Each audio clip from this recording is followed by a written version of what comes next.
तर मुख्यमंत्र्यांच्या भावनांचा आदर करतो, मात्र कर्जमाफीत राज्याचा जो हिस्सा असेल त्याची तरतूद अर्थसंकल्पात करण्याची मागणी शिवसेनेचे आमदार अनिल कदम यांनी केली।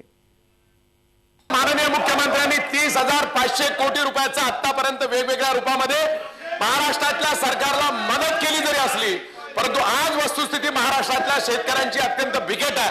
माननीय पंतप्रधान असू देत किंवा तत्सम खात्याचे मंत्री कृषी मंत्री असू देत, यांना भेटून हा निर्णय आम्हाला उद्याच्या पर्यंत शिवसेना आपल्या भूमिकेवर ठाम आहे आणि म्हणून आम्हाला कुठल्याही परिस्थितीमध्ये याबद्दलची तारीख माझी स्वतःची पक्षाच्या वतीनं अध्यक्ष महाराज मागणी आहे।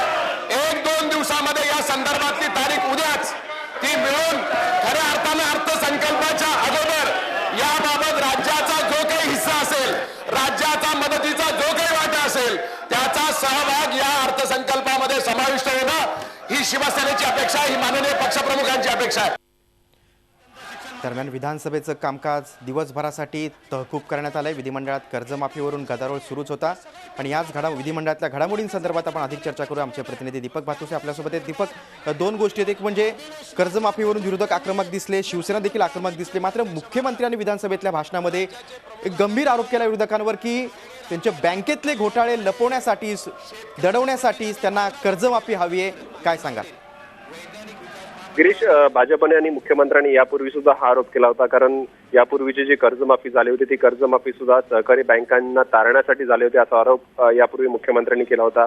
दुसरीकडे आज शेतकऱ्यांच्या कर्जमाफीच्या मुद्द्यावरती मुख्यमंत्री ज्या पद्धतीने आक्रमक दिसले, कारण गेले आठवडाभर मुख्यमंत्री विधानसभेत फिरकले नव्हते, मात्र आज त्यांनी विरोधक आणि शिवसेना सुद्धा एकवटल्यामुळे कर्जमाफीच्या मुद्द्यावर भाजप एकाकी पडत होता, भाजपची बाजू कुठेतरी कमजोर पडत होती, हे लक्षात आल्यानंतर आज मुख्यमंत्र्यांनी येऊन विधानसभेमध्ये निवेदन केलं आणि एक प्रकारे विरोधकांना नामोहरण करण्याचा प्रयत्न केला।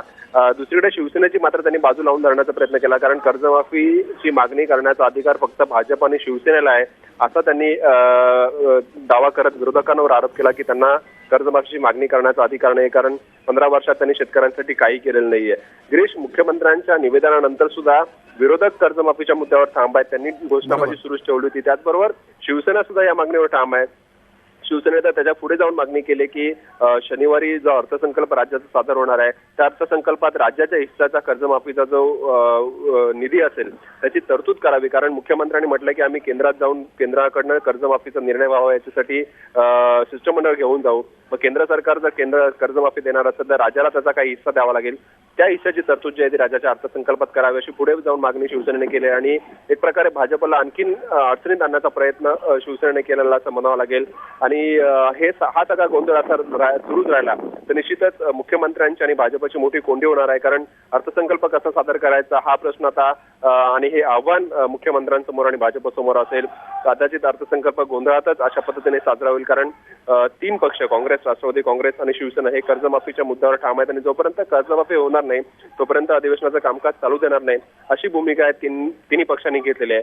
त्यामुळे निश्चितच मुख्यमंत्र्यांची मोठी कोंडी झाल्याने निवेदनानंतर चित्र साधारणतः पालटेल अशी असं जाणवत होतं, परंतु ते होताना दिसत नाहीये। अगदी बरोबर आहे दीपक, आणि आता मुख्यमंत्री केंद्राकडे मदत मागणार आहेत, मात्र केंद्र त्याला कसा प्रतिसाद देतोय ते बघणं देखील तितकंच महत्त्वाचं आहे। तुम्ही दिलेल्या सविस्तर माहितीबद्दल धन्यवाद। झी 24 तास रहा एक पाऊल पुढे।